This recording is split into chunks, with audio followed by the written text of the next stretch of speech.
Boa noite, Abel. Aqui. Boa noite. Gilmar Machado, Rádio Opinião Play. Queria que você pudesse, de alguma maneira, fazer uma análise aí do primeiro e do segundo tempo, mesmo com a vitória, acho que a vitória, diria, do primeiro tempo, né? Saiu vencendo por 2-1 e depois confirma a vitória no segundo tempo. Teve uma certa diferença na maneira da equipe atuar. Queria que você também pudesse falar dessa situação quase que mental do Palmeiras quando joga com -1. Pudesse explicar um pouco para a gente como é que se constrói isso numa equipe. Boa noite a todos. Muito simples. Mentalidade, comprometimento, equilíbrio e vontade.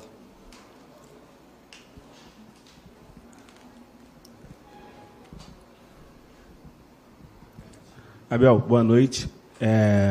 Por mais que o Palmeiras tenha conseguido demonstrar a superioridade hoje contra o Botafogo, eu acho que o confronto do primeiro turno e do segundo turno mostraram também um pouco da evolução do time do Luiz Castro.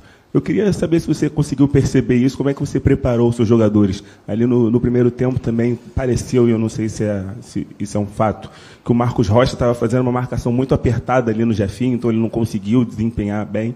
Queria que você falasse um pouco sobre isso. Obrigado.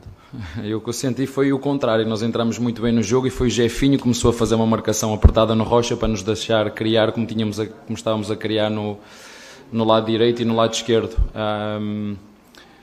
Como um dos melhores treinadores do mundo disse, o Guardiola diz que o que faz realmente a diferença é ter jogadores com qualidade. Ele disse isso, acho que ainda na última entrevista, quando lhe fizeram uma pergunta. Portanto, é igual, se o nosso adversário, neste caso o Luís, fez uma reformulação no seu plantel e trouxe qualidade, é normal que a equipa tenha um upgrade nessa qualidade, mas muito bom jogo da nossa parte, entramos muito fortes, podemos ter feito golo, sofremos na primeira remate que o nosso adversário faz, posso estar enganado.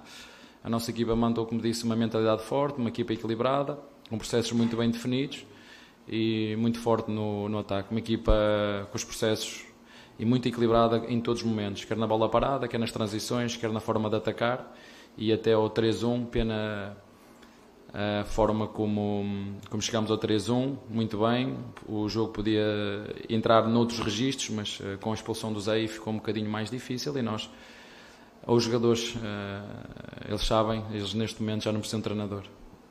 Boa noite, Abel. Guilherme Gonçalves, Litoral News. Parabéns pela vitória.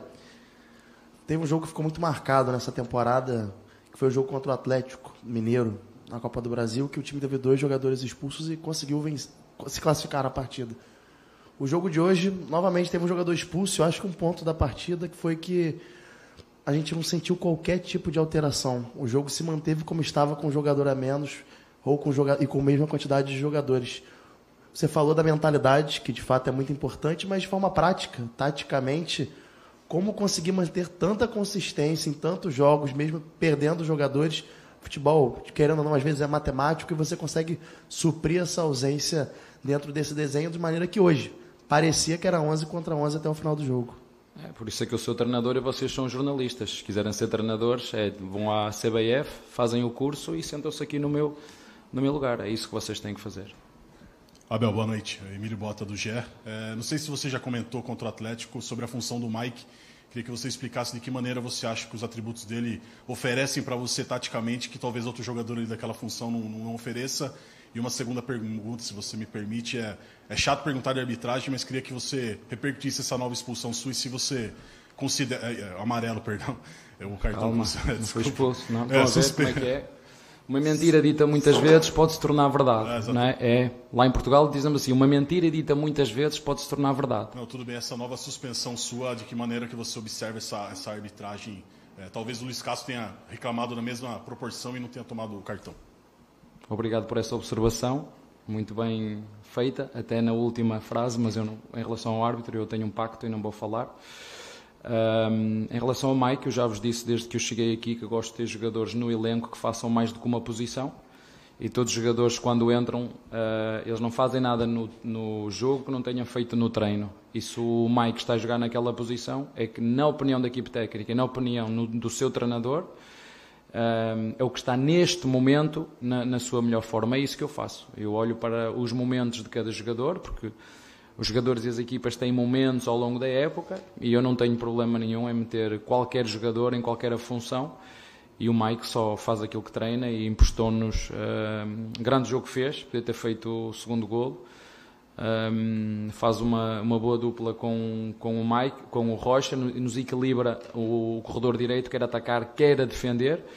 E como te disse, até à expulsão nós fizemos 3, mas criamos para fazer mais. Depois da expulsão, os jogadores já sabem aquilo que têm que fazer, como te disse. Nós não fazemos nada no jogo que não tínhamos treinado. E como o teu colega disse, como já aconteceu várias vezes, e bem, okay? Porque o que é para ser. Se foram expulsos de forma, ou porque chegou atrasado no jogador e deu uma entrada por trás, leva vermelho. Se há um pisão, é penalti, não é? As coisas, nós não queremos só que as coisas sejam corretas, e portanto as expulsões foram corretas, e nós entendemos que quando temos menos um jogador temos que fazer outras coisas, e os jogadores têm sido brilhantes nisso, e quero-lhes agradecer a eles, porque quanto mais tempo passa, eles fazem de mim melhor treinador. Oi, Abel, tudo bem? Aqui David Sharp, Antenados na Jogada, parabéns aí pela vitória. E apesar de você provavelmente dizer que não, mas o Palmeiras é campeão brasileiro, né? São 10 pontos à frente do segundo colocado, com 9 rodadas ainda. Aí eu queria te perguntar, assim, a torcida do Palmeiras já considera, sobre esse formato de pontos corridos que já está no Brasil há 20 anos, é muito comum na Europa também, nas principais ligas. Queria que você dissesse se você acha ideal, se não acha. Poderia ter uma final depois dos 38 jogos, algum jogo decisivo assim, entre o primeiro turno e o segundo, campeão do primeiro, campeão do segundo. O que você acha sobre isso, sobre o conceito emoção versus talvez... Não tenho, neste momento, espaço mental para responder a essa pergunta. Isso é um debate que requer um estudo, essa não é a minha função. Tem seguramente gente na CBF que tem essa função, não é minha. E portanto eu já me habituei aqui no Brasil, e já digo isto várias vezes aos jogadores: não se deixem enganarem por aquilo que vocês leem, que aqui as pessoas, nós ganhamos os jogos antes de os fazermos, e eu só conheço uma forma de ganhar os jogos, é dentro do campo. Ainda há bem pouco tempo tivemos aí uma final entre uma equipa brasileira e uma estrangeira, né, a disputar um título, e já toda a imprensa tinha dito que tinham ganho. Não é? Isso, o respeito pelo adversário tem que começar por nós, treinadores e jogadores, e por vocês também, imprensa, porque quando nós não respeitamos os adversários no futebol, e eu aprendi desde bem pequeno que no futebol tudo é possível. E às vezes nós, quando não respeitamos os nossos adversários, depois saem-nos as coisas ao contrário. Portanto, nós não vamos mudar uma vírgula daquilo que dissemos desde que entramos no início desta competição. Tínhamos objetivos muito claros na Copa do Brasil, fomos eliminados da forma que fomos. Tínhamos objetivos muito claros na Libertadores, fomos eliminados da forma que fomos. E aqui no Brasileiro, enquanto houver jogos para disputar, temos 9 finais. E é assim que nós que as vamos encarar. Cada jogo com esta mentalidade, com este compromisso, com este equilíbrio e com esta vontade. E deixem-me acrescentar também a qualidade dos meus jogadores, porque mais uma vez me demonstraram a qualidade a todos os níveis: técnica, tática, física e mental.